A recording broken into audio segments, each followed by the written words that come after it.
आज हम करने जा रहे हैं 8th class science chapter 2 microorganism friend and foe. Microorganism दोस्त और दुश्मन। माइक्रो ऑर्गेनिज्म से आप क्या समझते हैं? What are microorganism? Micro नाम से ही पता लग रहा है। माइक्रो मतलब कि बहुत छोटा, और ऑर्गेनिज्म मतलब कि जीव, मतलब कि लिविंग बीइंग्स, बहुत छोटे लिविंग बीइंग्स। मतलब क्या है कि माइक्रो ऑर्गेनिज्म या माइक्रोब्स आर माइक्रोस्कोपिक, मतलब बहुत छोटे ऑर्गेनिज्म हैं जो कि एग्जिस्ट करते हैं यूनिसेलुलर, एज यूनिसेलुलर मतलब सिंगल सेल की फॉर्म में, मल्टी सेलुलर मतलब कि बहुत जिनके ज़्यादा सेल हों, एक से ज़्यादा सेल हों, या सेल क्लस्टर सेल के गुच्छे की फॉर्म में जो एग्जिस्ट करते हों। दीज माइक्रो ऑर्गेनिज्म या microbes are so small in size that they can not be seen with unaided eyes. Unaided eyes का मतलब क्या हुआ कि बिना किसी इंस्ट्रूमेंट की हेल्प से, नॉर्मल आंखों से, इनको नंगी आंखों से भी बोल जाता है, नेक्ड जो है नेक्ड आइज भी बोल दिया जाता है। नेक्ड आइज से नहीं देखा जा सकता। ठीक है, अब आपसे अगर कोई पूछता है व्हाट आर माइक्रो ऑर्गेनिज्म, तो आप ये जो है डेफिनेशन जो है आप एज इट इज़ लिख सकते हैं। आप डेली लाइफ में देखते हैं कि अपना जो ये ब्रेड है जब लेके आते हैं आप, तो अगर 2-4 दिन जब उसकी एक्सपायरी डेट ओवर हो जाती है तो उसके बाद आपने नॉर्मली ये देखा होगा कि ब्रेड में इस तरीके के ग्रेइश वाइट पैचेस आ जाते हैं। इन पैचेस को अगर आप मैग्नीफाइंग ग्लास मतलब कि सिंपल माइक्रोस्कोप में आप अगर देखेंगे तो आपको टिनी ब्लैक राउंडेड स्ट्रक्चर, इस टाइप के स्ट्रक्चर जो है आपको देखने को मिल जाएंगे। तो ये पैचेस क्या हैं, कभी नोटिस किया है? ये माइक्रो ऑर्गेनिजम्स ही हैं। आप आगे थोड़ा इसके बारे में डिटेल में भी और पढ़ेंगे। आपकी एनसीईआरटी बुक में जो है एक्टिविटी 2.1 दी गई है, उसमें कहा गया है कि आप कुछ एक थोड़ी सी मॉइस्ट सॉइल, गीली मिट्टी जो है एक बीकर में लेके उसमें थोड़ा वाटर डालेंगे, और जब आपके सॉइल पार्टिकल जो है नीचे बैठ जाएंगे तो आप जो है एक ड्रॉप ऑफ वाटर को जो है एक माइक्रोस्कोप में देखिए, आप क्या देखेंगे? आपको इस टाइप का स्ट्रक्चर मिलेगा। इसमें यहाँ पिक्चर में पूरी तरह से वैसे क्लियर नहीं हो रहा है, लेकिन आपको बहुत छोटे छोटे जो है कीड़े टाइप कुछ नज़र आएंगे उसमें, और वो क्या हैं? वो माइक्रो ऑर्गेनिज्म ही हैं। इसके बाद एक्टिविटी 2.2 है आपकी एनसीईआरटी में कि आप एक पौंड वाटर की जो है वो एक ड्रॉप जो है वो स्लाइड पे लेके माइक्रोस्कोप में देखिए, आपको इस तरह के इनमें से ये सारे या कुछ जो है माइक्रो ऑर्गेनिज्म उसमें जो है तैरते हुए मिलेंगे। अब जो ऊपर आपने एक्टिविटीज़ की उसकी ऑब्जर्वेशंस जो हैं अगर हम देखें तो क्या है, हम ये देखेंगे कि वाटर, ऑयल और सॉइल जो है are full of tiny organisms. ये छोटे छोटे ऑर्गेनिज्म से फुल हैं वाटर और जो सॉइल हैं, और दो not all of them fall into the category of microbes. सारे माइक्रोब्स की कैटेगरी में फॉल नहीं करते हैं, क्योंकि उनमें से कुछ एक स्पेसिफिक साइज से कुछ बड़े भी होंगे, उनको माइक्रो ऑर्गेनिज्म नहीं कहा जाएगा। लेकिन फिर भी हम ये कहेंगे कि लैक्स ऑफ माइक्रो ऑर्गेनिज्म जो हैं वो are found in water and soil and even in air also and surrounding in our surrounding also. अच्छा, इनमें से some of these are fungus that grows on bread. Bread के ऊपर जो ग्रो होते हैं उनको फंगस कहा जाता है, और उनको सिंपली हम मैग्नीफाइंग ग्लास से, नॉर्मल एक कन्वेक्स लेंस जो होता है सुटेबल फोकल लेंथ का जो है उसको, उससे हम देख सकते हैं। उसको सिंपल माइक्रोस्कोप बोलते हैं। एक सिंपल माइक्रोस्कोप होता है, कम्प्लेक्स माइक्रोस्कोप होता है, वो आप हायर क्लासेस में पढ़ेंगे। सिंपल मैग्नीफाइंग ग्लास का मतलब होता है सिंपल लेंस, ठीक है। Other can not be scene without the help of microscope. ये इसको इसकी यहाँ पे जो बात कर रहे हैं ये कम्प्लेक्स माइक्रोस्कोप की बात कर रहे हैं, मतलब एक मशीन की हेल्प की बात कर रहे हैं। तो दैट इज़ वाई, इसीलिए क्योंकि इनको माइक्रोस्कोप की हेल्प से ही देखा जा सकता है, इसीलिए इनको जो है वो माइक्रो ऑर्गेनिजम्स या माइक्रोब्स कहा जाता है। नेक्स्ट जो है ये माइक्रो ऑर्गेनिजम्स जो हैं वो 4 मेजर कैटेगरीज के अंदर उनको डिवाइड किया जा सकता है, क्लासीफाई किया जा सकता है। एक तो बैक्टीरिया, एक फंगी, एक प्रोटोजोआ, एक जो है एल्गी, कुछ एल्गी, सारे एल्गी नहीं है, कुछ एल्गी। एल्गी बहुत तरह की आती है। एल्गी यहाँ पे जैसे ये हैं बैक्टीरिया, और नेक्स्ट ये हैं आपके क्लैमीडोमोनास, ये जो है आपका है एल्गी। एल्गी के 2 एग्जांपल हैं, स्पाइरोगायरा और क्लैमीडोमोनास। ये हो गए आपके एल्गी। और इसके बाद हमारे पास है अमीबा। अमीबा आपको एग्ज़ाम में इसकी डायग्राम भी बनाने के लिए आ जाता है, आप इस तरीके का बना सकते हैं। और एक ये पैरामीशियम है, चप्पल की साइज़ का है, शेप का है। ये दोनों जो हैं अमीबा और पैरामीशियम, ये प्रोटोजोवान्स हैं। और ये जो हैं क्लैमीडोमोनास और स्पाइरोगायरा जो है ये एल्गी की टाइप हैं। ये आपसे जो है पूछा जा सकता है एग्ज़ाम के अंदर। नेक्स्ट इज़ जो है फंगी। फंगी या फंजाई बोल सकते हैं इनको। ब्रेड मोल्ड आपको शुरू में बताया मैंने, जैसे कि ब्रेड के ऊपर जो आपका ये फंगस पैदा होती है, ग्रो होती है, उसको ब्रेड मोल्ड कहा जाता है। ये है पेनिसिलियम, ये है एस्परजिलस। तो आपको ये अलग अलग टाइप के जो फंगी हो गए और ये एल्गी हो गए, प्रोटोजोआ हो गए, इनका नाम जो हैं वो याद कर लेने हैं, ये पूछे जा सकते हैं। अब आते हैं वायरसेस। वायरसेस जो हैं वो क्या उनको माइक्रोस्कोपिक ऑर्गेनिज्म कहा जा सकता है या नहीं, माइक्रो ऑर्गेनिज्म कहा जा सकता है या नहीं कहा जा सकता है? इसके लिए ये है कि वायरसेस जो हैं हालांकि बहुत छोटे हैं, लेकिन इनको माइक्रो ऑर्गेनिज्म से ये अलग हैं। क्यों? क्योंकि ये अगर किसी होस्ट मतलब जिसमें ये जाते हैं, मान लीजिए हमारे अंदर एंटर करके, तो हम उनके लिए होस्ट बन जाएंगे। होस्ट के अंदर जाने से पहले ये नॉन लिविंग होते हैं। होस्ट में जाने से पहले ये क्या होते हैं? Non living. और होस्ट के अंदर जाने के बाद ये लिविंग ऑर्गेनिज्म हो जाते हैं। ठीक है, वायरस का ये स्पेसिफिक जो है वो प्रॉपर्टी होती है। और होस्ट जो है वो बैक्टीरियम भी हो सकता है, बैक्टीरिया के अंदर जाके भी वायरस जो है ग्रो कर सकता है, प्लांट के अंदर जाके भी कर सकता है, एनिमल के अंदर भी जा सकता है, एनिमल के अंदर हम भी आ जाते हैं, ह्यूमन बीइंग भी आ जाते हैं।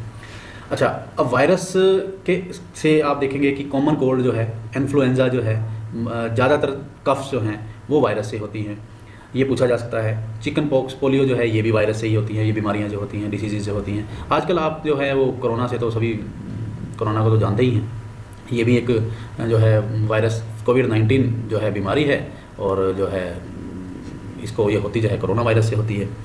और इसके बाद जो है डिसेंट्री एक डिसीज़ होती है, मलेरिया डिसीज़ आपने सुना होगा, ये प्रोटोजोआ से होती है। और टाइफाइड, ट्यूबरकुलोसिस, टीबी जो है ये भी आपने सुना होगा, ये बैक्टीरियल डिसीज़ है। तो ये आपने नेम्स जो हैं, कौन कौन सी जो है बीमारियां जो है डिसीज़ जो है वायरस से होती हैं, कौन सी प्रोटोजोआ से होती है, कौन सी बैक्टीरिया से होती है, ये आपने लर्न कर लेनी है। ये कुछ वायरस की जो है पिक तुम्हारे एनसीईआरटी की बुक में दी गई हैं, इनके नेम्स दिए गए हैं, इनको भी याद कर लेना है, इनका जो है डायग्राम भी बना के देख लेना है।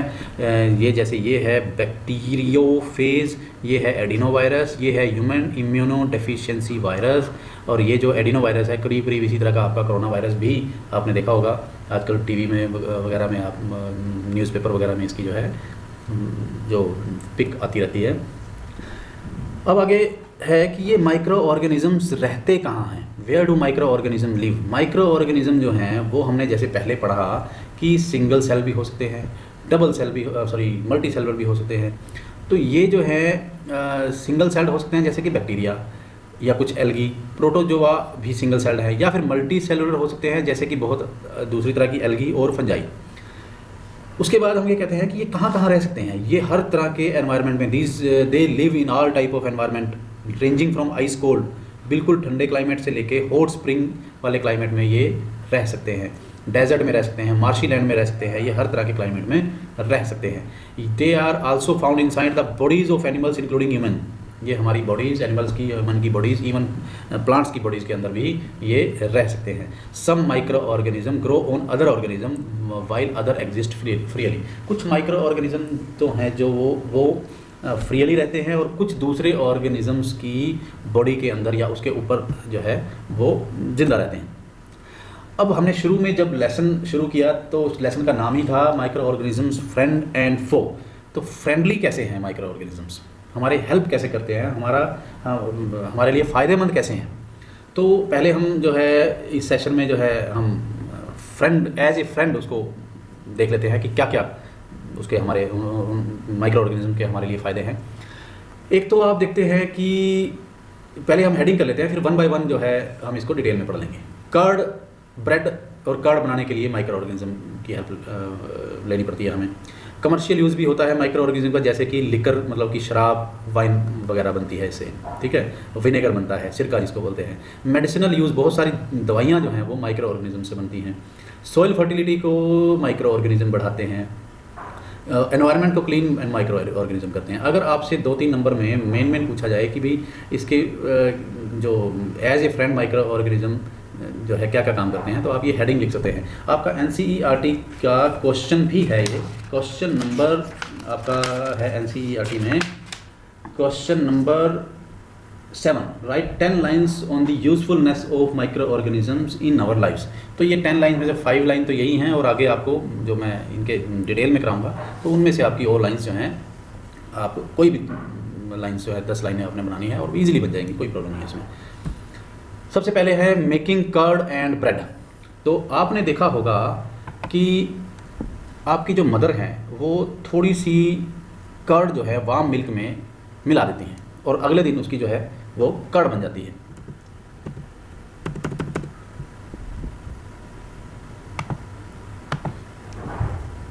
नेक्स्ट डे जो है आपको कर्ड मिलती है। कैसे, कभी नोटिस किया है? कर्ड के अंदर जो है बहुत सारे माइक्रो ऑर्गेनिजम्स होते हैं, इनको बैक्टीरिया कहा जाता है, बैक्टीरिया है ये सारे, और उसको उनका नाम है लैक्टोबैसिलस। और ये क्या करते हैं, ये कर्ड को फॉर्मेशन में प्रमोट करते हैं। प्रमोट का मतलब कैसे है कि हेल्प करते हैं। कैसे? ये जैसे ही मिल्क में डाले जाते हैं तो ये अपने आप को मल्टीप्लाई करते हैं, ठीक है, और जो है सारा मिल्क जो है वो कर्ड में चेंज हो जाता है। बैक्टीरिया जो है वो also involve in making cheese, pickle and many other food items. जैसे कि आप देखेंगे कि आपने घर में देखा होगा डोसा बनाते हुए, इडली बनाते हुए, या जो है भटूरा बनाते हुए। आप भटूरा बनाने के लिए अगर मैदा में आपने देखेंगे कि आपके जो मम्मी हैं वो बीच में दही या यीस्ट पाउडर या कुछ इस तरीके की कोई ना कोई चीज़ डालेंगे, जिससे कि वो उसको डालने के बाद 1-2 घंटे के लिए रखेंगे भी वो, ठीक है। रीज़न क्या है अभी आपको पता लगता है। Can you guess why? Bacteria and yeast are also helpful in fermentation of rice, idli and dosa batter. अब ये फर्मेंटेशन क्या होता है ये अभी आपको नेक्स्ट स्लाइड में बताते हैं। तो ये इसमें से आपकी 2-3 लाइंस आप चूज़ कर सकते हैं अपनी कन्वीनियंस के हिसाब से। अगर आपसे 10 लाइंस पूछी जाती हैं in usefulness of micro organism, तो आप यहाँ से ये लिख सकते हैं कि it help in formation of curd and breads, और it help in making cheese, pickles and many other food items, ठीक है। अब यीस्ट यूज़, अभी जो मैं आपको बहुत बता रहा था कि यीस्ट जो है वो कैसे बेकिंग में हेल्प करता है। अभी हम जो है भटूरे के बारे में बात कर रहे थे, तो यहाँ पे आपकी एक्टिविटी है 2.3। उसमें क्या है कि ½ किलो, ½ kg फ्लोर, आटा या मैदा लीजिए, उसमें थोड़ा शुगर मिला लीजिए और मिक्स करिए गर्म पानी के साथ। Add small amount of yeast powder and need to make a soft dough. उसको गूंथ लीजिए, डो बना लीजिए एक तरह से, और उसको 2 घंटे बाद ऑब्जर्व कीजिए। आपका क्या होगा, पहले तो डो आपका इतना था, बाद में ये डो जो है फूल के इतना हो जाएगा। ये क्या हुआ, कैसे हुआ? यीस्ट जो है वो रिप्रोड्यूस करता है रैपिडली, क्योंकि उसमें हमने यीस्ट पाउडर डाला था, वो उसमें ग्रो किया। अब यीस्ट जो है क्योंकि लिविंग ऑर्गेनिज्म है और वो सांस लेगा, ठीक है, रेस्पिरेशन में वो कार्बन डाइऑक्साइड निकालेगा।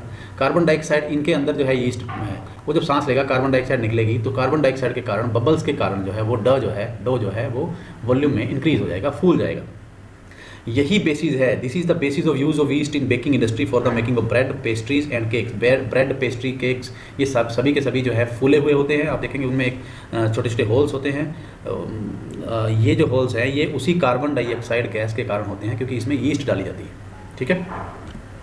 नेक्स्ट है commercial use of micro organisms. Commercial use में हमारे पास बेसिकली क्या है कि ये यूज़ किए जाते हैं alcohol, wine and acetic acid, मतलब कि विनेगर बनाने में, जो हम सिरका बोलते हैं जिसको। माइक्रो ऑर्गेनिज्म या yeast are use for large scale production of alcohol, wine and acetic acid.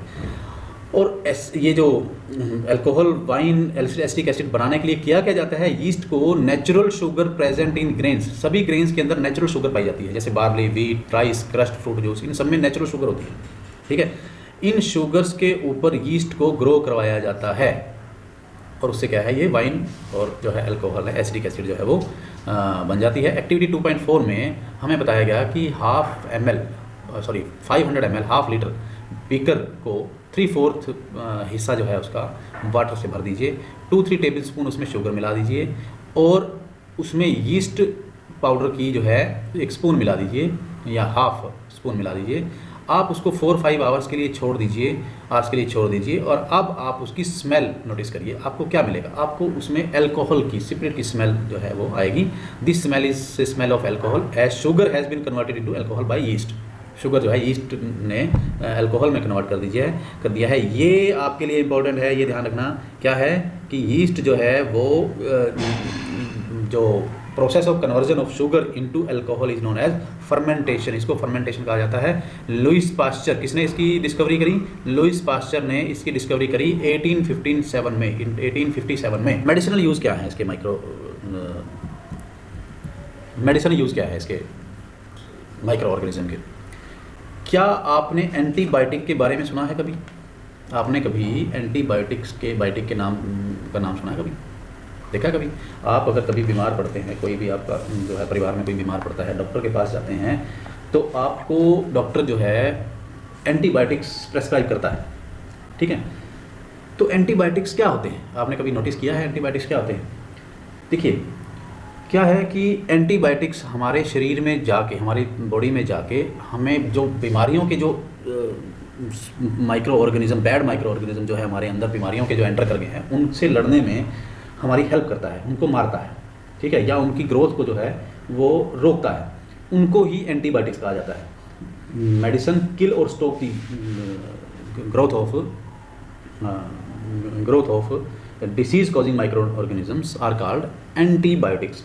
आजकल जो है बहुत सारे एंटीबायोटिक्स जो हैं वो बैक्टीरिया से या जो है फंजाई से प्रोड्यूस किए जाते हैं, ठीक है, जैसे कि streptomycin, tetramycin, erythromycin and are some of the commonly use antibiotic which are made from fungi and bacteria. Antibiotics are even mixed with feed of life stocks and poultry. Poultry और life stock जो जानवरों के खाने में भी मिला दिए जाते हैं ताकि उनको भी माइक्रोबायल जो है इन्फेक्शन से बचाया जा सके। तो इनको बहुत सारी प्लांट की डिसीज़ में भी को भी ठीक करने के लिए यूज़ किया जाता है। अब यहाँ पे एक जनरल नॉलेज में और का क्वेश्चन भी है और वैसे भी आ जाता है, पूछा भी जा सकता है आपके साइंस के क्वेश्चंस के अंदर। 1929 में अलेक्जेंडर फ्लेमिंग किसी डिसीज़ कॉजिंग बैक्टीरिया के कल्चर क्या होता है, वो कैसे, कल्चर का मतलब होता है कि बैक्टीरिया कैसे डेवलप करता है, कल्चर में बिजी थे, वो कर रहे थे उसके ऊपर काम। उन्होंने सडनली देखा कि कुछ spores of little green mould in one of his culture plates. उसने देखा कि ग्रीन मोल्ड्स, जैसे वो आपके ब्रेड में green moulds, greyish whitish moulds पैदा होते हैं ना, उस तरीके के उनकी एक स्लाइड के ऊपर पैदा हो गए। उन्होंने देखा कि वो जो मोल्ड जब पैदा हुए तो उस मोल्ड्स ने प्रिवेंट किया, रोका ग्रोथ ऑफ बैक्टीरिया का। किसकी वो ग्रोथ के बारे में स्टडी कर रहे थे? डिसीज़ कॉजिंग बैक्टीरिया की। तो ये जो ग्रीन मोल्ड जो अपने आप पैदा हुए, उन्होंने उस बैक्टीरिया की ग्रोथ को रोका। इवन उस ग्रीन मोल्ड ने बहुत सारे बैक्टीरिया को मार भी दिया, किल भी कर दिया। तो इस तरीके से उन्होंने जो है पेनिसिलिन एक तरह की एंटीबायोटिक है, वैक्सीन है, उसकी जो है डिस्कवरी की, ठीक है। आगे आता है हमारे पास टॉपिक जो है वैक्सीन। आपने देखा होगा कि आपके बचपन में आपको कुछ इंजेक्शंस लगे होंगे, उसको वैक्सीन बोल दिया जाता है या जो है इंजेक्शन बोल देते हैं। इंजेक्शन नहीं होते, असल में वो वैक्सीन ही होता है, उस प्रोसेस को वैक्सीनेशन बोल जाता है। पोलियो ड्रॉप्स भी एक्चुअल में एक वैक्सीन ही है। आजकल आपने कोरोना वैक्सीन का नाम भी सुना होगा ना, कोरोना वैक्सीन आजकल चल रहा है, वैक्सीनेशन चल रहा है। तो वैक्सीन वर्क कैसे करती है?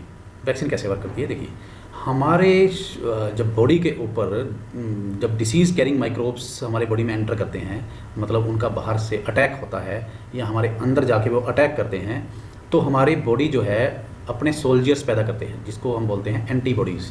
हमारे शरीर में हमारा जो बॉडी है वो एंटीबॉडीज़ पैदा करता है और उस इन्वेडर मतलब जो एंटर किया हमें बाहर से हमला करने वाला, अटैक करने वाला, उससे बचाने के लिए हमारा बॉडी जो है वो एंटीबॉडी तैयार करता है, ठीक है।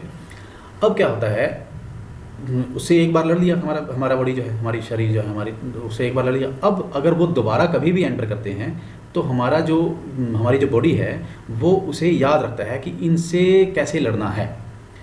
अब क्या होता है, वैक्सीन में क्या किया जाता है, डिसीज़ से मिलते जुलते माइक्रोब्स, मतलब कि माइक्रो ऑर्गेनिज्म, डिसीज़ से मिलते जुलते माइक्रोब्स जो हैं या डेड या वीक माइक्रोब्स जो हैं हमारे शरीर के अंदर, हमारी बॉडी के अंदर एंटर करवाए जाते हैं, ठीक है। हमारा बॉडी उससे लड़ता है, तो बॉडी को हमारे पता लग जाता है कि इनसे कैसे लड़ा जाता है। ये इस तरीके से हो गया जैसे कि हमारी आर्मी जो है, इंडिया की आर्मी की ट्रेनिंग कैसे होती है, वो आपस में वो इस तरीके से हुआ कि जैसे वो उनके सामने एक नकली फ़ौज खड़ी कर दी जाए और इनसे लड़िए, ठीक है।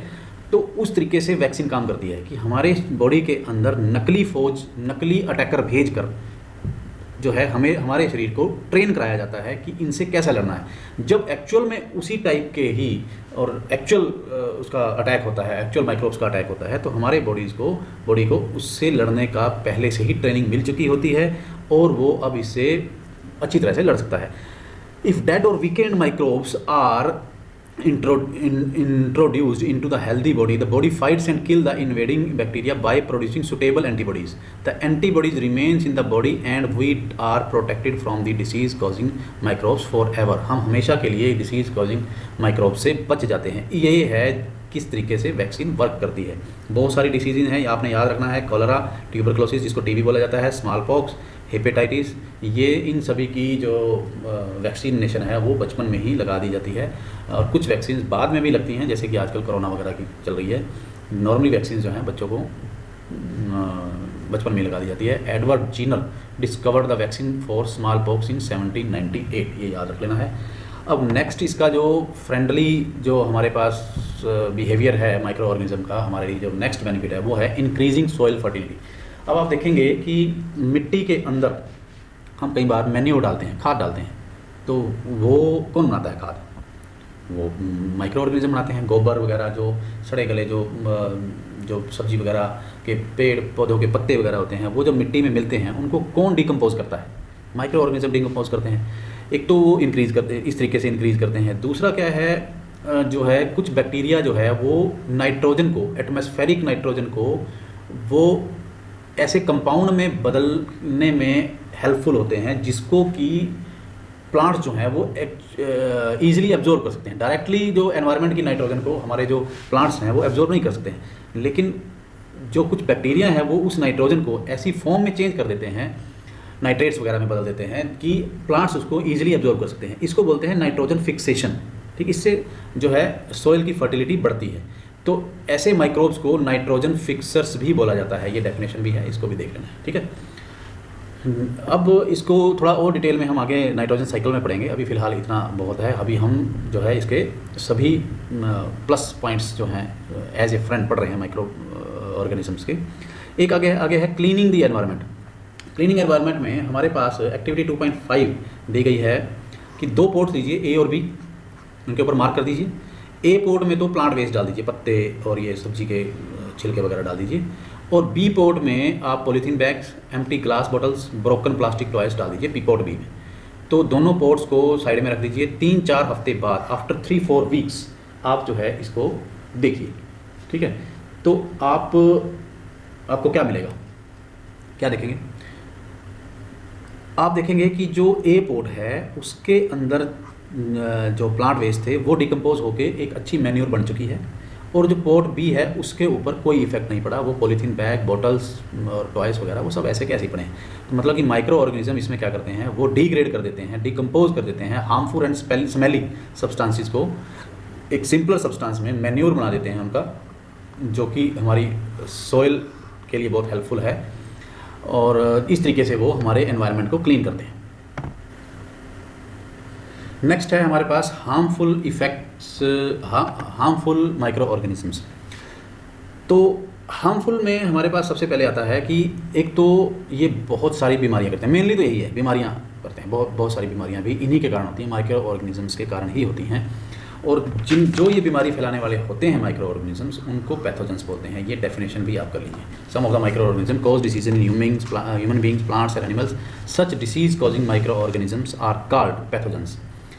तो कुछ माइक्रो ऑर्गेनिज्म जो हैं फूड को भी स्पॉइल कर देते हैं, क्लॉथ्स को भी स्पॉइल कर देते हैं, और लेदर को भी स्पॉइल कर देते हैं. ये भी बीमारियों के अलावा, डिसीज़ के अलावा, ये भी इनके हार्मफुल जो हैं इफ़ेक्ट्स हैं. इसके लिए भी आपकी NCERT में क्वेश्चन नंबर जो है वो कितना है,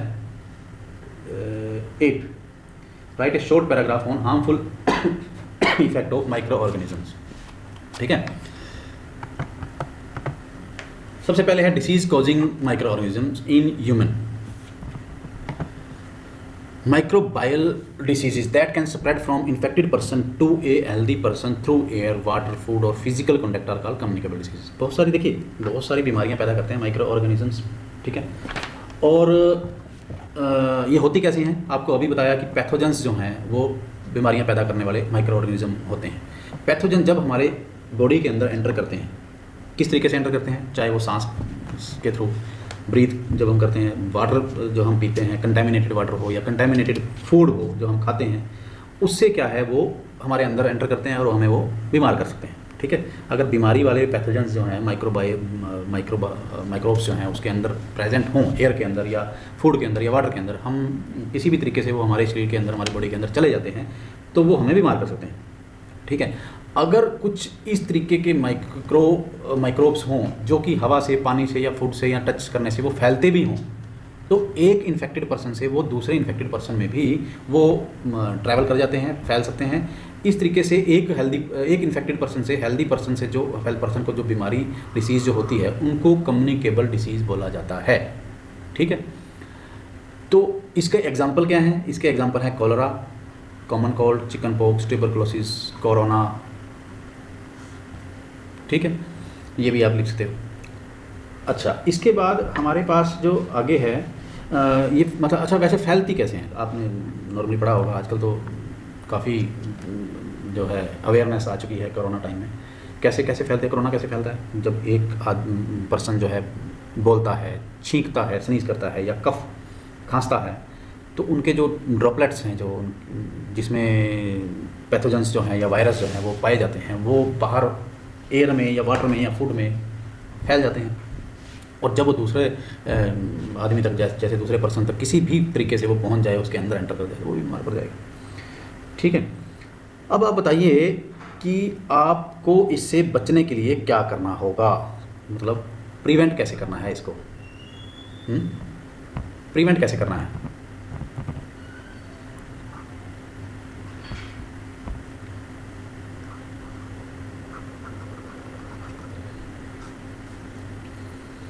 तो एक तो हैंडकरचीफ रखिए अपने पास, दूसरा आजकल कोरोना के टाइम में मास्क है, ठीक है। अगर छींकते हैं या बोलते हैं तो या तो रुमाल रखिए या मास्क तो आजकल चल रहा है, अदरवाइज़ तो जब तक ये लेसन लिखे गए थे तब तक तो इस मास्क का कोई नामो निशान भी नहीं था, कोई पूछता भी नहीं था इसको, ठीक है।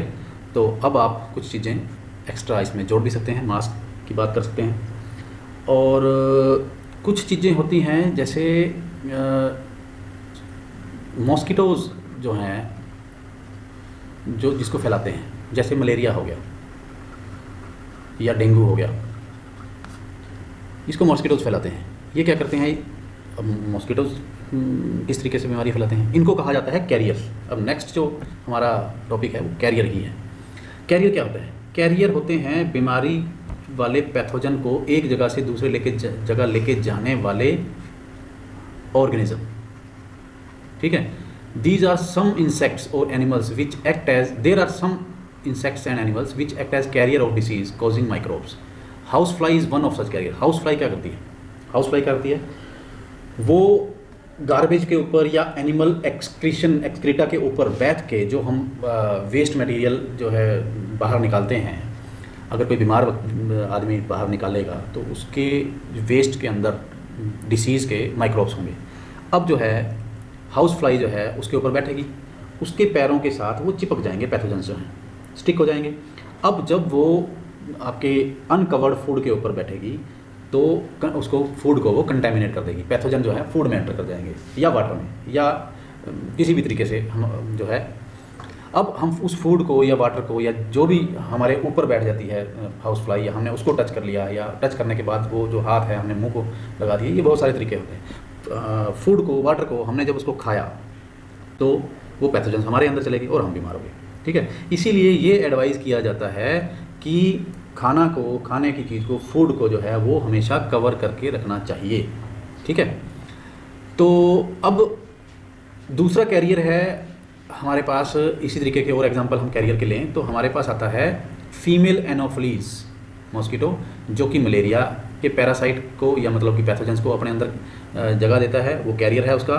उसको इसी तरीके से फीमेल एडीज़ जो मॉस्किटो है वो जो है डेंगू वायरस का कैरियर होता है, ठीक है। अब यहाँ से एक तो ये चीज़ आ गई कि डेंगू किससे फैलता है, वो भी एक वायरस से फैलता है, ठीक है। और कैरियर का नाम आ गया, एडीज़ के कारण जो आता है डेंगू फैलता है, एडीज़ मच्छर के कारण, मॉस्किटो के कारण। और एनोफिलीज फीमेल दोनों जगह लगेगा, फीमेल एनोफिलीज मॉस्किटो जो है वो पैरासाइट और मलेरिया का कैरियर है, ठीक है। अब एक और बात है कि अब आपके टीचर या आपके पेरेंट्स क्यों बोलते हैं कि वाटर को कलेक्ट नहीं होने देना चाहिए आपके आसपास, क्यों नहीं होने देना चाहिए? क्योंकि वाटर जो है अगर आसपास इकट्ठा होगा तो उसमें मच्छर जो हैं, मॉस्किटोज़ जो हैं वो फैलेंगे, और उनको फैलने से रोकने के लिए हमें पानी को ज़्यादा इकट्ठा कहीं भी ज़्यादा टाइम के लिए इकट्ठा नहीं होने देना चाहिए। अगर कहीं ड्रेनेज के अंदर पानी इकट्ठा होता है तो उसमें भी हम केरोसिन ऑयल या कुछ और जो है कुछ केमिकल्स हम डाल देते हैं, ताकि उसमें मच्छर जो हैं, मॉस्किटोज़ जो हैं वो ग्रो ना करें। ठीक है, इस तरीके से ये हो गया आपका कैरियर के बाद कुछ, ये टेबल काफ़ी इंपॉर्टेंट है, इसको आप थोड़ा सा ढंग से याद कर लीजिएगा। कैसे है? Some common human disease caused by micro organisms. तो ये आप ध्यान से इसको थोड़ा सा जो है याद करना पड़ेगा। ट्यूबरक्लोसिस टीबी है, ये बैक्टीरिया से होता है। कैसे फैलता है? एयर से। और मीजल्स जो है वो वायरस से होता है, एयर से फैलता है। चिकन पॉक्स है, वायरस से होता है, एयर और कॉन्टैक्ट से फैलता है। पोलियो जो है वायरस से फैलता है, एयर और वाटर से फैलता है। और प्रिवेंशन क्या है इन सारी बीमारियों के लिए? प्रिवेंशन क्या है? Keep the patient in complete isolation, complete the personal belongings of the patient away from those of the others, vaccination to be given at the suitable as.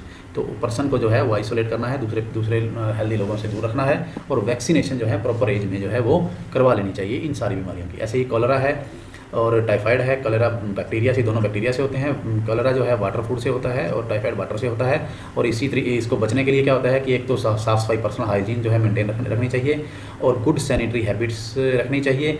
Consume properly cooked food और boiled drinking water, जो मतलब पानी जो है पीने का उसको boil करके यूज़ करना चाहिए। और वैक्सीनेशन भी है इसकी। और हेपेटाइटिस ए वायरस से फैलता है, वाटर के थ्रू फैलता है, और जो है उबला हुआ पानी पीना चाहिए, वैक्सीनेशन करवानी चाहिए। मलेरिया जो है वो प्रोटोजोआ से होता है और मॉस्किटो के थ्रू फैलता है, और मॉस्किटो नेट का यूज़ करना चाहिए इससे बचने के लिए, या फिर किसी मॉस्किटो रिपेलेंट का यूज़ करना चाहिए। बहुत सारे मार्केट में आते हैं। और इंसेक्टिसाइड स्प्रे कर लेना चाहिए। और मॉस्किटो की ब्रीडिंग को रोकने के लिए, जैसे अभी हमने बताया कि पानी को खड़े होने से रोकना चाहिए, या पानी में कुछ डाल देना चाहिए केमिकल, जिससे कि वो ग्रो ना करे।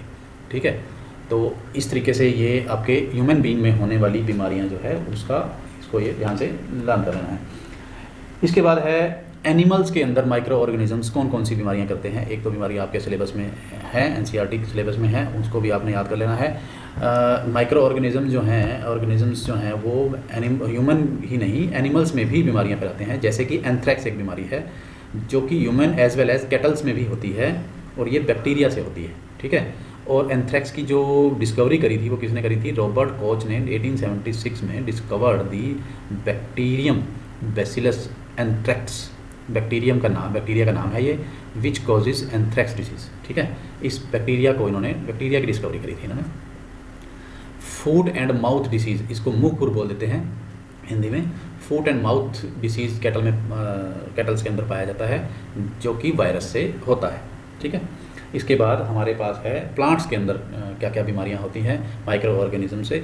Several micro organism cause disease in plants like wheat के अंदर, राइस के अंदर, पोटैटो के अंदर, शुगर केन के अंदर, ऑरेंज के अंदर, एप्पल के अंदर, और दूसरे सभी जो प्लांट्स के अंदर बहुत सारे माइक्रो ऑर्गेनिज्म जो हैं वो डिसीज़ पैदा करते हैं। इन डिसीज़ से क्या होता है? क्रॉप्स की यील्ड जो है कम हो जाती है, उपज जिसको बोलते हैं हिंदी में। जितना हमें पैदावार, जितनी यील्ड हमें मिलनी चाहिए उससे कम हो जाती है, दाने खराब हो जाते हैं, या जो भी है फ्रूट वगैरह जो भी है उसका वो ख़राब हो जाता है, कम हो जाता है। और इसको हम क्या करते हैं? नॉर्मली प्लांट्स के जो माइक्रो ऑर्गेनिज्म को ख़त्म करने के लिए तो हम जनरली केमिकल्स यूज़ करते हैं। ठीक है, और कुछ जो है इनके नाम दिए गए हैं। सिट्रस कैंकर, इनकी आगे मैं आपको नेक्स्ट स्लाइड में जो है पिक भी दिखाता हूँ। ये बैक्टीरिया से होता है और एयर से इसका ट्रांसमिट होता है। वीट की रस्टिंग होती है, ये ब्लैक कलर की वीट हो जाती है। आप नेट से थोड़ा इसको सर्च भी कर सकते हैं। ये फंगी से होती है, और एयर और सीड्स से इसकी ट्रांसमिशन होती है। और येलो वीन मोसेक ऑफ भिंडी वायरस से होती है, और ये इंसेक्ट्स इसके ट्रांसमीटर होते हैं। इंसेक्ट्स के कारण ये एक प्लांट से दूसरे प्लांट में फैलता है। ये आपका सिट्रस कैंकर और येलो वीन मोसेक की मैंने जो है वो आपके लिए पिक जो है वो आप इसमें देख सकते हैं। ये बीमारी है इसमें। ठीक है, इसमें ये येलो हो गया है। ठीक है, येलो वीन मोसेक। अब आगे है फूड पॉइजनिंग। फूड पॉइजनिंग में आप देखेंगे कि आपकी एनसीईआरटी में ये एक पैरा है, लिखा हुआ है कि Boojho was invited by his friend to a party and he ate a variety of food stuff. Boojho को पार्टी में उसके फ्रेंड ने इनवाइट किया, उसको बहुत सारे उसने फूड स्टफ उसमें खाए। On reaching home he starting vomiting, घर आते ही उसकी वॉमिटिंग उसको स्टार्ट हो गई और उसको हॉस्पिटल लेके जाना पड़ा। डॉक्टर ने इसको बोला कि इसको फूड पॉइजनिंग हो गई है। Paheli wonders wonders how food can become a poison. Paheli wonder करती है, उसको आश्चर्य होता है कि ये फूड कैसे पॉइजन बन सकता है। ठीक है, तो फूड कैसे पॉइजन बनता है, ये होता है कंटेमिनेटेड फूड खाने से। Food poisoning could be due to consumption of food spoiled by some microorganism. हम अगर बासा खाना, अगर हम आज का खाना कल खाते हैं तो एक दिन का जो बीच में गैप है, जैसे हम पका के रखते हैं, इवन कच्चा भी होता है, तो माइक्रो ऑर्गेनिज्म उसमें साइड बाय साइड जो है वो अपना जो प्रोसेस है वो चालू कर देते हैं और उसको सड़ा कराना शुरू कर देते हैं। तो इसीलिए कहते हैं कि ताज़ा खाना ही हमेशा खाना चाहिए। एक टाइम के बाद खाना जो है वो खाने लायक नहीं रहता है, वो स्पॉइल्ड हो जाता है। माइक्रो ऑर्गेनिज्म जो है वो हमारे फूड के ऊपर जो ग्रो करते हैं वो समटाइम्स जो है टॉक्सिक सब्सटेंसेस जो है पैदा करते हैं। देखिए, कई बार तो हम खाने को खुद से थोड़े टाइम के लिए रखते हैं ताकि उसमें माइक्रो ऑर्गेनिज्म पैदा हों। जैसे ईस्ट के लिए हमने एग्जांपल दिया, मैदे में भटूरा बनाने के लिए या इडली बनाने के लिए या बेकरी में कई बार तो हम खुद से रखते हैं दही बनाने के लिए, लेकिन कई बार वो जो है टॉक्सिक सब्सटेंसेस पैदा करते हैं और इससे जो है फूड जो है पॉइजनस हो जाता है और ये सीरियस इलनेस कर सकता है और इवन डेथ का भी रीज़न हो सकता है। इसीलिए आपको फूड पॉइजनिंग की डेफिनेशन भी है और उसके बारे में डिटेल भी है, अगर पूछा जाता है तो आप इसमें लिख सकते हैं। तो हमें क्या है, हमें फूड को स्पॉइल्ड होने के लिए बचाने के लिए जो है फूड को प्रिजर्व करना चाहिए। और प्रिजर्व कैसे करते हैं, फूड प्रिजर्वेशन कैसे है, इसके लिए हमारे पास 4-5 मेथड हैं और उनमें से सबसे पहला मेथड है केमिकल मेथड। अच्छा, पहले ये देखिए कि हमें जो है बचाना क्यों चाहिए और आसपास अगर तुम एग्जांपल देखो तो हम डेली लाइफ में हम अपने फूड को बिना सोचे समझे या बिना सोचे ही हम प्रिजर्व करते हैं जनरली।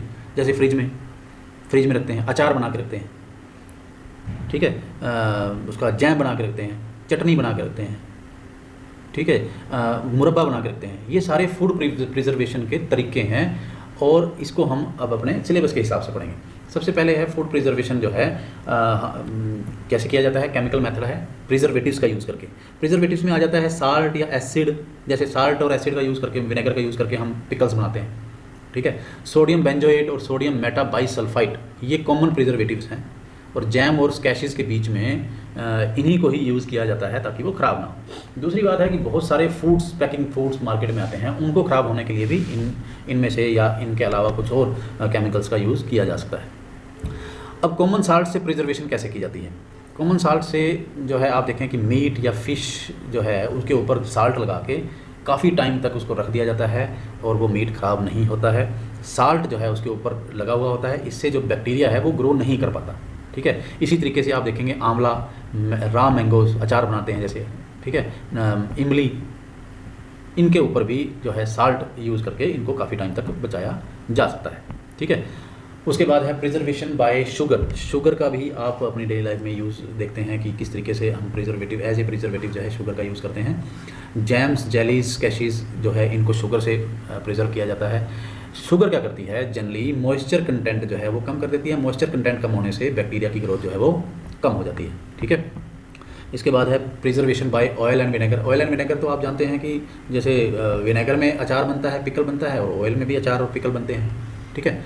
तो कुछ लोग ऑयल का यूज़ करते हैं और कुछ लोग विनेगर का यूज़ करते हैं अचार बनाने में। तो यही है spoilage of pickles because bacteria can not live in such environment. उस एनवायरनमेंट में बैक्टीरिया नहीं रह सकते हैं, ठीक है। वेजिटेबल्स, फ्रूट, फिश, मीट जो है इनको इस मेथड से जो है प्रिजर्व किया जाता है। एक होता है हीट एंड कोल्ड ट्रीटमेंट, इसमें एक पास्चराइजेशन की डेफिनेशन है, उसको आप जो है याद कर लें, ये भी पेपर में एग्ज़ाम में जो है ये पूछी जा सकती है। क्या होता है, एक तो जनरली हम घरों में भी जब दूध लेके आते हैं तो हमारे जो मदर हैं उसको बॉयल करके ठंडा करके फ्रिज में जो है रेफ्रिजरेटर में रख देती हैं। इससे क्या होता है, गर्म करने से माइक्रो ऑर्गेनिज्म जो हैं वो मर जाते हैं और उसके बाद हम रेफ्रिजरेटर में रखते हैं। रेफ्रिजरेटर में लो टेम्परेचर होता है, उसमें उनकी ग्रोथ नहीं हो पाती है। इसलिए दूध को जो 2-4 दिनों के लिए हम उसको, या कई दिनों के लिए जैसे भी हो, जितना भी टेम्परेचर, जिस हिसाब से टेम्परेचर आपका हो उस हिसाब से हम उसको बचा के रख सकते हैं। एक होता है पास्चराइजेशन। पास्चराइज्ड मिल्क, जो बाज़ार में पैकेज्ड जो मिल्क मिलता है वो जनरली पास्चराइज्ड होता है। ये क्या होता है, ये किस तरीके से किया जाता है। पास्चराइजेशन होती है कि मिल्क को 700 डिग्री सेल्सियस तक गर्म किया जाता है 15 to 30 सेकेंड्स के लिए, देन सडनली चिल कर दिया जाता है, ठंडा कर लिया जाता है और स्टोर कर लिया जाता है। ये करने से माइक्रोब्स जो हैं वो ग्रो नहीं कर पाते, ठीक है। इस प्रोसेस को पास्चराइजेशन बोलते हैं। Pasteurized milk can be consumed without boiling as it is free from harmful being microbes. The milk is heated to about 700 degree Celsius for 15 to 30 seconds and then suddenly chilled and stored. By doing so, it prevents the growth of microbes. This process was discovered by Louis Pasteur, ये नाम याद रखना है, and it is called pasteurizations.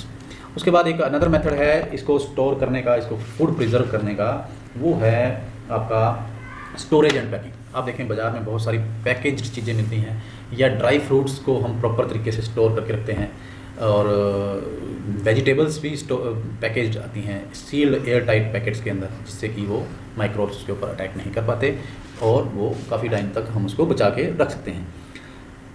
हमारे पास जो last topic इसका आता है इस लेसन का, वो है nitrogen fixation and nitrogen cycle. ठीक है, ये काफ़ी इंपॉर्टेंट है। नाइट्रोजन साइकिल नॉर्मली एग्जाम में पूछ ली जाती है, और नाइट्रोजन फिक्सेशन की भी डेफिनेशन आपने कर लेनी है। क्या होता है, हमने पीछे पढ़ा, मैंने आपको उस टाइम बताया था कि मैं आगे आपको डिटेल में कराता हूँ। नाइट्रोजन फिक्सेशन क्या होती है, कुछ बैक्टीरिया जो होते हैं, नॉर्मली दालों वाले जो पौधे होते हैं उनको लेगुमिनस प्लांट्स बोला जाता है।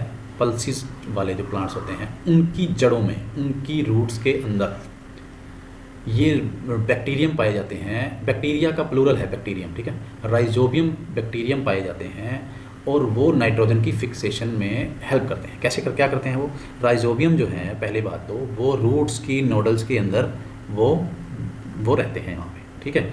लेगुमिनस प्लांट्स की रूट्स की नोडल्स के अंदर रहते हैं, और उनका जैसे कि बीन्स, पीज, ये दालों वाले जो है पल्सिस वाले पौधे हैं, प्लांट्स हैं, और इनका इनके साथ सिम्बियोटिक रिलेशनशिप है। सिम्बियोटिक रिलेशनशिप्स आपने शायद दूसरी क्लासेस में पढ़ा हो, मैं थोड़ा सा आपको बता देता हूँ। सिम्बियोटिक रिलेशनशिप होता है कि एक दूसरे के ऊपर डिपेंडेंट जो बैक्टीरिया है वो अपना खाना लेते हैं इन प्लांट्स की जड़ों से, और इन प्लांट की जड़ों से को उनसे मिलता है नाइट्रोजन। तो दोनों एक दूसरे के लिए मतलब काम करते हैं, तो इसको बोलते हैं सिम्बियोटिक रिलेशनशिप, दोनों का एक दूसरे से फ़ायदा है।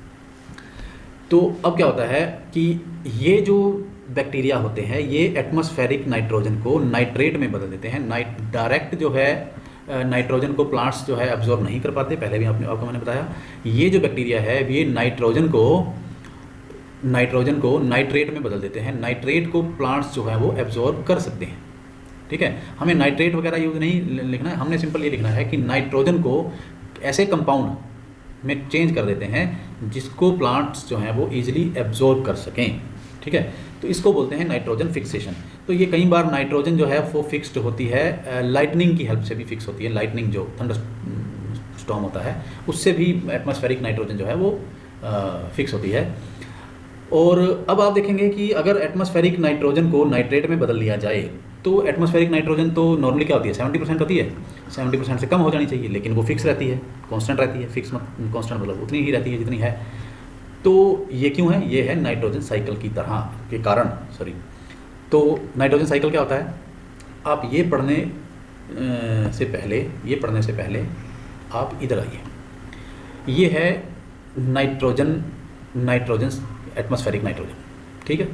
एटमॉस्फेरिक नाइट्रोजन को बैक्टीरिया जो है, जो भी अभी हमने पढ़ा, ये फिक्स कर देते हैं, मतलब नाइट्रेट, हालांकि आपके सिलेबस में कहीं पे नाइट्रेट नहीं लिखा हुआ, नाइट्रोजनस कंपाउंड लिखा हुआ है, देखो नाइट्रोजनस कंपाउंड्स में अब वो फिक्स कर देते हैं। उसको जो है सोइल में वो मिल जाते हैं वो, और उसको प्लांट्स जो है इनटेक कर लेते हैं। उस प्लांट्स को खाते हैं एनिमल्स या ह्यूमन बीइंग। वो नाइट्रोजन आ गई हमारे अंदर, ठीक है। हमें भी ज़रूरत होती है उस नाइट्रोजन की, क्यों? क्योंकि नाइट्रोजन ही एसेंशियल पार्ट है प्रोटीन का, क्लोरोफिल का, न्यूक्लिक एसिड का, विटामिन्स का, ठीक है। तो हमें नाइट्रोजन की ज़रूरत पड़ती है।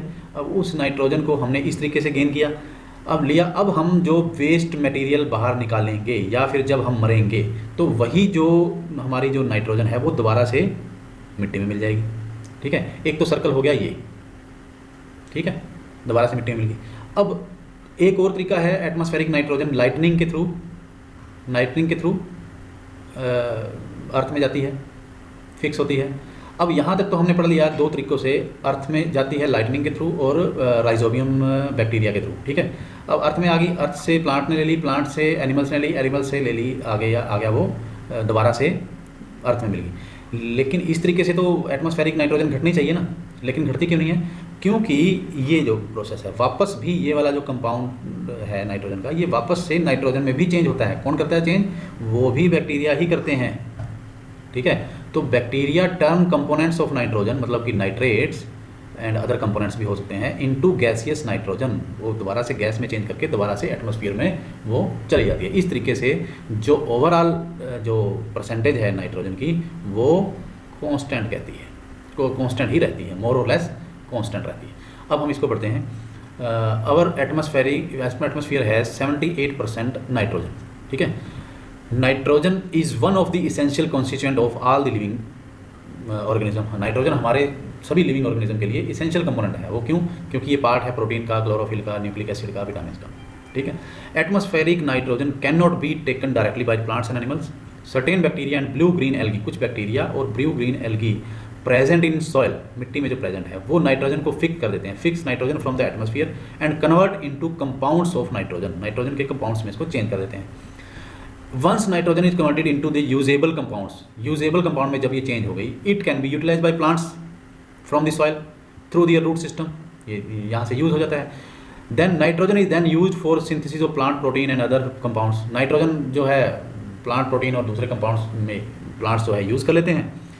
एनिमल्स जो हैं प्लांट खाते हैं, जो animal feeding on plants get their protein and other nitrogen compounds from these plants, ठीक है। When plants and animals die, जब प्लांट्स और एनिमल डाई करते हैं तो वही जो कंपाउंड है वो दोबारा से मिट्टी में मिल जाता है। ये लिखेंगे हम, when plants and animals die, bacteria and fungi present in the soil convert the nitrogenous waste into nitrogenous compound to be used by plants again। जो भी हमारा ये हम जो वेस्ट मटेरियल बाहर निकालते हैं वो चाहे उस फॉर्म का ना हो जिस फॉर्म में हमने शुरू में लिया था, लेकिन जो बैक्टीरिया है उसको फिर से उसी फॉर्म में चेंज कर देते हैं जिससे कि ये जो आपका प्लांट्स हैं वो उसको दोबारा से यूज़ कर सके। Now certain other bacteria convert some part of them to the nitrogen gas. कुछ अदर बैक्टीरिया जो है कुछ पार्ट उसका नाइट्रोजन गैस में बदल देते हैं, जो कि as result the presence of percentage of nitrogen in the atmosphere remains more or less constant. तो ये जो यहाँ से जो बैक्टीरिया ने जो कंपाउंड से दोबारा से नाइट्रोजन गैस बनाई वो एटमॉस्फेयर में शिफ्ट हो जाती है और ये जो ओवरऑल परसेंटेज जो है वो उसकी फिक्स रहती है। अब यहाँ से आप एक देखेंगे कि मैक्सिमम हमने जो NCERT के क्वेश्चन जो हैं वो कवर कर दिए हैं। इसके फिलअप्स हैं, करेक्ट आंसर हैं, ये सब कवर हो गए। थर्ड क्वेश्चन तक तो ये मैच हैं और ये मैं देख रहा हूँ कि सब कवर हो गए। और वैसे भी आज की डेट में जो है आपके पास एंड्रॉयड प्लेटफॉर्म पे भी बहुत सारे NCERT के सॉल्यूशंस हैं, उसमें भी आपको मिल जाएगा। और लेकिन बेसिक मेन चीज़ है आपको चैप्टर का समझना, वो मैंने मेरे हिसाब से मैंने पूरी कोशिश की आपको समझाने की। और कहीं भी कोई डाउट आता है या कहीं पे कुछ आपको सजेशन देना हो तो आप कमेंट बॉक्स में कमेंट कर सकते हैं। जैसे कि अब मैं बात करूं कि हमने क्या क्या चीज़ें कवर करी। लेसन कंप्लीट हो गया है और हमने कवर आई थिंक कर लिया है। जैसे यहाँ पे क्वेश्चन है आपका NCERT का fourth question, can micro organism B seen with the necked आई। हम कर चुके हैं, ये नहीं देखे जा सकते। हम कैसे देख सकते हैं उसको? माइक्रोस्कोप से। व्हाट आर द, पांचवा क्वेश्चन है, what are the major groups of microorganisms. Major groups हमने कर लिए कि शुरू में हमने मेजर ग्रुप्स किए क्या क्या।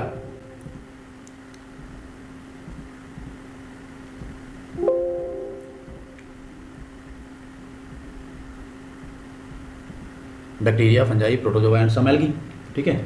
Name of the micro organism which can fix atmospheric nitrogen in the soil. तो ये भी हमने लास्ट में हमने किया नाइट्रोजन फिक्सेशन में। कौन कौन है? राइजोबियम और सम एल्गी है, ठीक है। बैक्टीरियम राइजोबियम है या कुछ एल्गी होती है। उसके बाद क्या है, write 10 lines usefulness micro organism के, short paragraph on harmful effect of micro organism, what are the antibiotics. ये सब हम जो है कवर कर चुके हैं। इसके अलावा कोई डाउट आता है तब भी आप कमेंट बॉक्स में जो है कमेंट करके लिख सकते हैं। थैंक्स फॉर वॉचिंग और प्लीज़ सब्सक्राइब कीजिए इस चैनल को और बेल आइकन दबाइए ताकि आने वाली वीडियो जो है आपको इन टाइम जो है साथ